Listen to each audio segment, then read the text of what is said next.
Bonjour,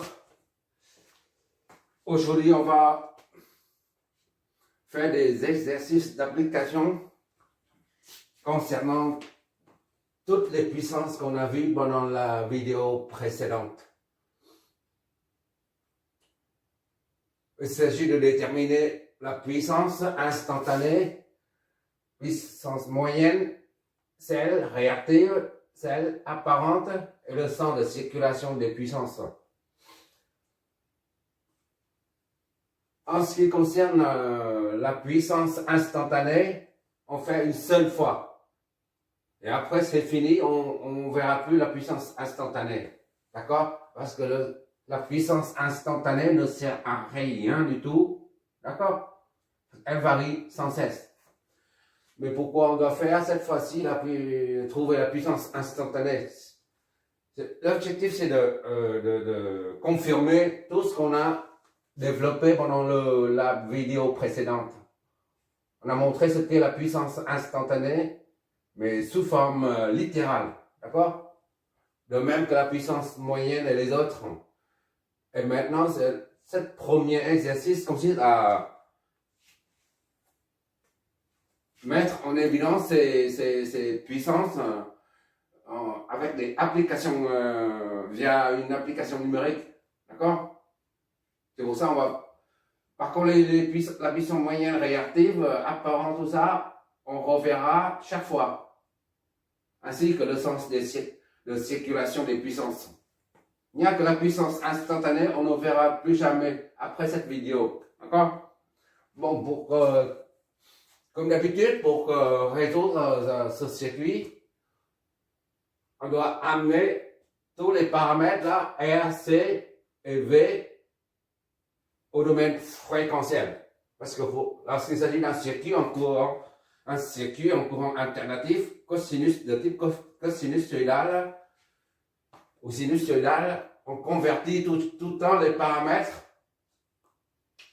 on les amène au domaine fréquentiel parce que l'analyse se fait dans le domaine fréquentiel. D'accord? On va flécher comme d'habitude là. Pour ça, on va flécher le courant et les tensions. Avant de flécher, on reproduit ça parce que reproduit le schéma. D'accord? Parce qu'il faut trouver le sens des circulations, tout ça. Et pour ça, on va montrer avec les flèches. Pour l'instant, on va convertir ça déjà en domaine fréquentiel. Premier paramètre, c'est la tension de la source sous forme temporelle qui est 120 cosinus de 20 T plus 0 degré. D'accord? Il n'y a pas de phase, c'est-à-dire 0 phase. Dans le domaine fréquentiel, ça donne, il n'y a pas de variable T, c'est fini. On utilise le nombre complexe, c'est pour ça qu'il y a un chapeau. On reprend l'amplitude du signal, c'est 120. D'accord? Et la phase, c'est 0 degré. Ah, c'est le premier paramètre qui est amené au domaine fréquentiel. Le deuxième paramètre, c'est R. ZR est égal à A plus JB. Avec A la partie réelle, B c'est la partie imaginaire. A correspond au réel qui est R, d'accord? Il n'y a pas de J là. Et la partie J, il n'y en a pas, c'est-à-dire 0. Soit est égal à R. ZR, l'appelons Z, R est égal donc à R c'est 30. D'accord? Ou 1, 0. C'est la même chose. ZR et donc est égal à 3, 30, 0 en ohm. Ça, c'est le deuxième paramètre.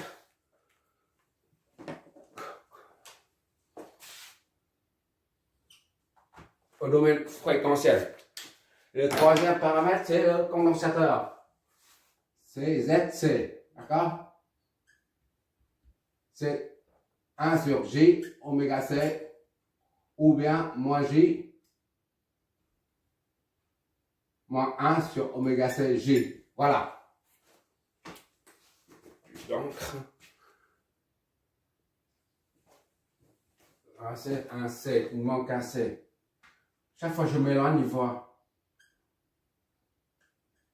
G. D'accord? Ok. Ah, c'est moins 1 sur oméga, c'est 20. Oméga, c'est 20 radians par seconde. D'accord? 20 fois C, c'est 714,3 10 puissance moins 6 farad.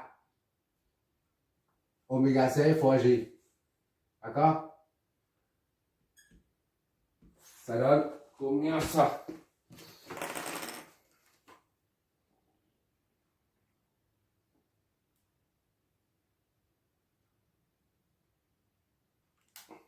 Voilà.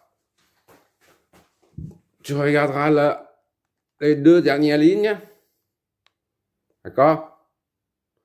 Ça donne 69,99,6, ça fait 70. On va arrondir à 70. Ça fait moins 70 G. D'accord? Ou alors, ZC est égal à 70 G. Allez. Moins 70, c'est-à-dire moins 70 et 90 degrés. Voilà. En ohm. Pourquoi on doit sortir le moins là? Parce que un module ne peut pas être négatif. D'accord? Ou alors tu mets ça à l'intérieur, c'est moins. Moins 90. Ça là, tu mets ça dedans. Ou alors tu mets ça dedans, c'est comme ça, c'est plus cool.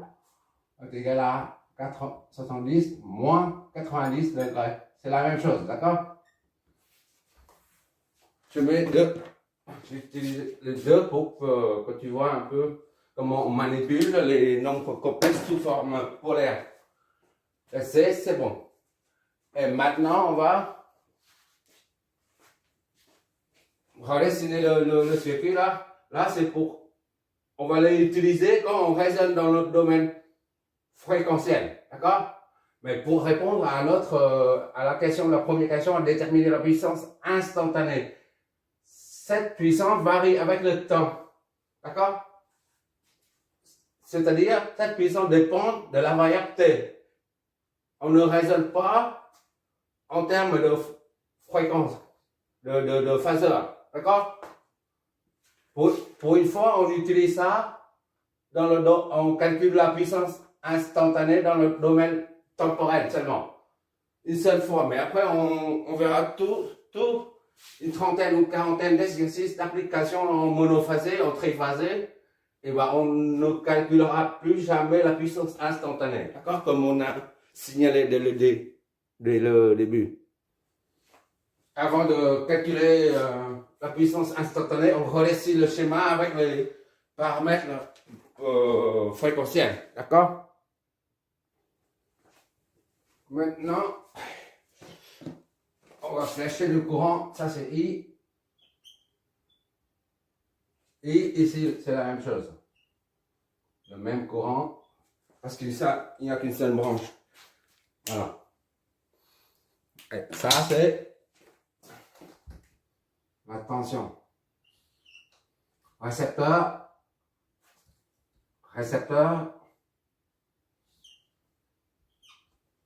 Là, le courant sort ici. Et le générateur. Voilà. V. D'accord? V, VR et VC. Voilà. Bon, maintenant, on va calculer la puissance instantanée. Une seule et la dernière fois. La puissance instantanée est P en fonction du temps qui est égal à VT fois IT. D'accord? IT ici, là. Bon, maintenant, on prend ça, là, VT, d'origine, d'accord? Mais il manque IT, là. Maintenant, on déduit IT à partir de V et ZC. Donc, on part du fréquentiel et on revient au temporel, d'accord? U, RI. C'est Z ça plus Z ça. La somme. Et. D'accord? Et on est dans le domaine fréquentiel. On trouve le courant au domaine fréquentiel et après on ramène, on convertit en temporel. D'accord? Donc I est égal à V sur Z somme. D'accord? V c'est phaseur là, 120, 0. Normalement, on ne fait pas comme ça dans le sens inverse, hein, mais juste pour une seule fois. On fait ça une seule fois. Z somme, c'est 30, 0, plus ça. D'accord? Ou alors on met 30 plus ça. Ça, c'est moins, ça donne liste G. Voilà, c'est la même chose. D'accord? Donc, V, I est égal donc à, en phaseur, on exécute, ça nous donne ça. Et on convertit ça en fréquentiel. Pourquoi ça donne? Pourquoi ce que ça donne? D'accord? Notez, bon. 6, 58, divisé par 29. La phase, c'est 66,801 degrés. Tu vois la calculatrice? Soit tu mets la forme, tu mélanges ces deux formes. La forme module et phase et la forme cartésienne, elle comprend. Elle l'exécute. D'accord?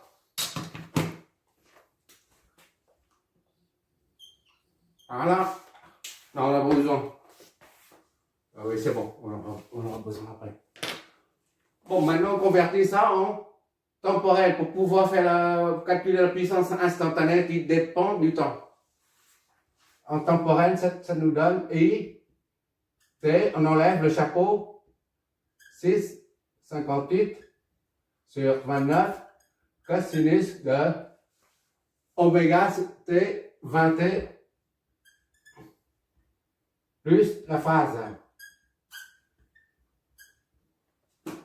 Ah, c'est l'occasion de retourner à l'origine. Hein. Au lieu de d'habitude, on transforme, on convertit le domaine temporel vers le domaine fréquentiel. Mais cette fois-ci, exceptionnellement, on fait l'inverse.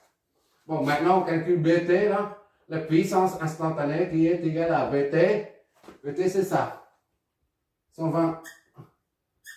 120 cosinus de 20T plus 0. Là, on ne met pas. D'accord? 120 cosinus 20T. D'accord? Fois IT, c'est fois 6,58 sur 29 cosinus de 20T. Ah, j'insiste à ça. Ça, on fait une seule fois. On ne s'amuse pas à calculer avec les cosinus, le produit des cosinus, tout ça. On ne fait jamais ça. D'accord? Maintenant, il suffit de multiplier les blocs. Bon. PT, donc, est égal à 120 fois tout ça. 6,58 divisé par 29. D'accord? Fois cosinus 20T fois cosinus 20T plus 66,801. D'accord? Ça, c'est cos A, cos B, sous forme. Ça, c'est A, ça, c'est B. Cos A, cos B. On a la formule. PT est donc était à 120 fois 6, 58 sur 29 fois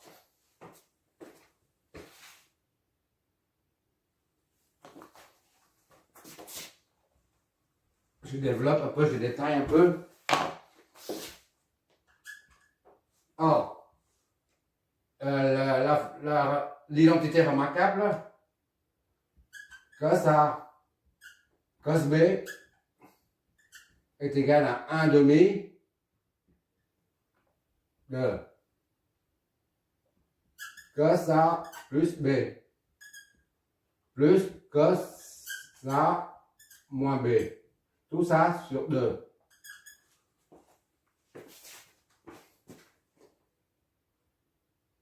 On transforme donc le produit là ici en une somme. D'accord? Donc PT égale donc à 120. PT est égal à 120 fois 6, racine 58 sur 29. D'accord? Cos A plus B, ça c'est le produit des deux. A signifie ça, B signifie ça. D'accord? Donc, est égal à cos fois cos A, c'est ça.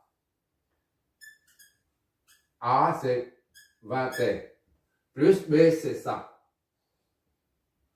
20T plus 66,801. Cos A plus B. Plus cos A, c'est ça. D'accord? Moins B, c'est moins ça. Moins 20T. Je préfère aller doucement, mais puisqu'on fait une seule fois. Et après, on verra plus ça. Moins 66, plus 101. Voilà.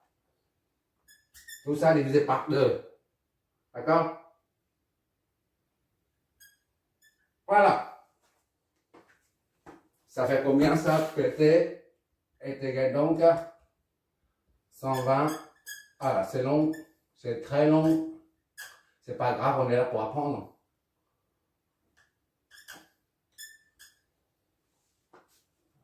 À force de se forger, on devient forgeron, comme certains disent. Bon, on sort ça de ici.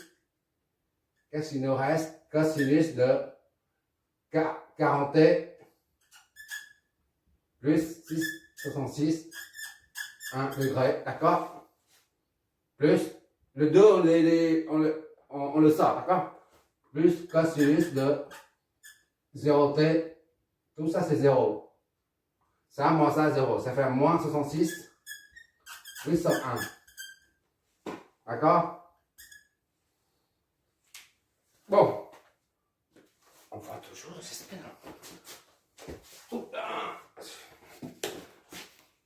Ok, encore de la place. Ok, c'est bon.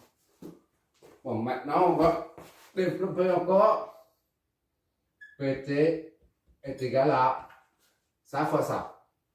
120 divisé par ça, c'est 60. 120, on va doucement. 120 fois 3, d'accord? 6 divisé par 2, ça fait 3. 58 sur 29 fois cosinus de 40 plus 66,801. D'accord? Plus 120, 3, tu vois là? Je ne cache pas le truc. 3,58 sur 29 et cosinus de moins 66,801. Voilà. Maintenant, on va calculer ça pour voir. Calculatrice. Voilà le résultat. Vu. Voilà. Donc, en dernier ligne encore. PT donc égal à 94 54 cosinus de tout ça. 40 plus 66, 801 degrés. D'accord? C'est la première partie. Deuxième partie, on prend ça là, le résultat multiplié par cosinus. Voilà. Ça nous donne 37, 24. D'accord? 37,24,2. Allez, 24, 24,2. Voilà. Bon. Ça, c'est la puissance instantanée demandée en haut. Et ça représente la partie de puissance moyenne. D'accord? La puissance moyenne, c'est ça. D'accord? On va vérifier ça, justement. Et ça, c'est la partie variable, parce que la constante, la variable T, il varie sans cesse. D'accord? Ça, c'est... On va vérifier si via la formule de puissance moyenne, si on retrouve le même résultat. D'accord? Tu regarderas les formules qu'on a développées pendant la vidéo qui précède celle-là. En vérification de la puissance moyenne via P moyenne est égal à VF efficace fois I efficace, d'accord? Cosinus de phi V moins phi I, d'accord? Bon, on a l'amplitude du signal tension et on a l'amplitude du signal courant. Là, 120 l'amplitude, et là c'est dans le domaine temporel là. Parce que là c'est dans le domaine temporel, d'accord? On a établi ça via les intégrales, tout ça, en fonction de la variable T. Donc on reprend ici là 120 l'amplitude, V max, c'est 120, d'accord? Et I max, c'est ça. I max, c'est 6,58 divisé par 29. D'accord? Or, VF est égal à Vmax sur racine de 2. Puisqu'il s'agit d'un signal sinusoïdal ou cosinussoïdal. D'accord? Si c'est un autre signal de type, donc si comme ça, là, c'est pas bon. On ne peut pas appliquer cette formule-là. D'accord? Si au lieu d'avoir un signal cosinussoïdal, on a ce signal-là. Alors ça ne va pas du tout. D'accord? On utilise VF est égal à l'amplitude maximale du signal cosinussoïdal divisé par racine de 2, seulement quand il s'agit d'un signal cosinussoïdal ou sinussoïdal. D'accord? Ça ne fait rien de le répéter. Ça aide à mémoriser en fait. Et IF, c'est la même chose. I max sur racine de 2. Qu'est-ce que ça donne? Vmax, c'est, on a dit là, Vmax c'est 120. Racine de 2. Et I max c'est ça. Sur racine de 2. 6,58 divisé par 29 sur racine de 2. D'accord? Maintenant, on injecte ça dedans. D'accord? Phi V. Il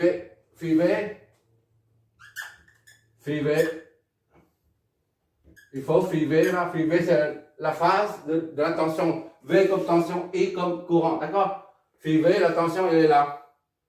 C'est 0. D'accord? Et phi I est combien? Phi I, on a 66. Ou alors cette équation, c'est la même chose.